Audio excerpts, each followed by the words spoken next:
پھر ان پیغمبروں کے بعد ہم نے موسیٰ کو نشانیاں دے کر فرعون اور اس کے درباریوں کے پاس بھیجا تو انہوں نے ان کے ساتھ کفر کیا، سو دیکھ لو کہ خرابی کرنے والوں کا انجام کیا ہوا۔ اور موسیٰ نے کہا کہ اے فرعون، میں رب العالمین کا پیغمبر ہوں، مجھ پر واجب ہے کہ اللہ کی طرف سے جو کچھ کہوں سچ ہی کہوں۔ میں تمہارے پاس تمہارے پروردگار کی طرف سے نشانی لے کر آیا ہوں، سو بنی اسرائیل کو میرے ساتھ جانے کی رخصت دے دیجئے۔ فرعون نے کہا اگر تم نشانی لے کر آئے ہو تو اگر سچے ہو تو لاؤ دکھاؤ۔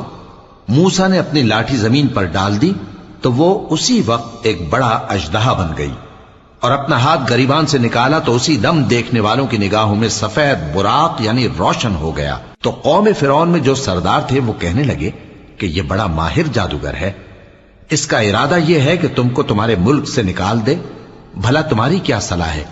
انہوں نے فرعون سے کہا کہ فی الحال موسیٰ اور اس کے بھائی کے معاملے کو موقوف رکھیے اور شہروں میں نقیب روانہ کر دیجئے کہ تمام ماہر جادوگروں کو آپ کے پاس لے آئے۔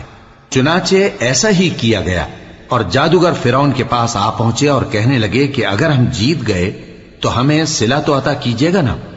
فرعون نے کہا ہاں ضرور، اور اس کے علاوہ تم مقربوں میں داخل کر لیے جاؤ گے۔ جب فریقین روز مقررہ پر جمع ہوئے تو جادوگروں نے کہا کہ موسیٰ یا تو تم جادو کی چیز ڈالو یا ہم ڈالتے ہیں۔ موسیٰ نے فرمایا تم ہی ڈالو۔ سو جب انہوں نے جادو کی چیزیں ڈالی تو لوگوں کی آنکھوں پر جادو کر دیا، یعنی نظر بندی کر دی، اور لاٹھیوں اور رسیوں کے سانپ بنا بنا کر انہیں ڈرا ڈرا دیا اور بہت بڑا جادو دکھایا۔ اور اس وقت ہم نے موسیٰ کی طرف وحی بھیجی کہ تم بھی اپنی لاٹھی ڈال دو، تب وہ فوراً سانپ بن کر جادوگروں کے بنائے ہوئے سانپوں کو ایک ایک کر کے نگل جائے گی۔ آخر حق ثابت ہو گیا اور جو کچھ وہ لوگ کرتے تھے باطل ہو گیا۔ چنانچہ اس موقع پر وہ مغلوب ہو گئے اور ذلیل ہو کر رہ گئے، اور یہ کیفیت دیکھ کر جادوگر سجدے میں گر پڑے، کہنے لگے کہ ہم سب جہانوں کے پروردگار پر ایمان لائے، یعنی موسیٰ اور ہارون کے پروردگار پر۔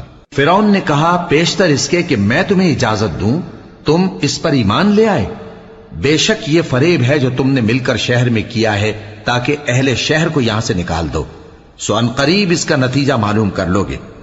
میں پہلے تو تمہارے ایک طرف کے ہاتھ اور دوسری طرف کے پاؤں کاٹ دوں گا، پھر تم سب کو سولی چڑھا دوں گا۔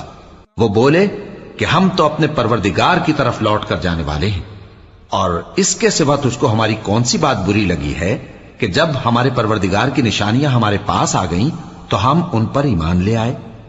اے پروردگار، ہم پر صبر و استقامت کی دہانے کھول دے اور ہمیں فرمانبرداروں کی حالت میں وفات دیجیو۔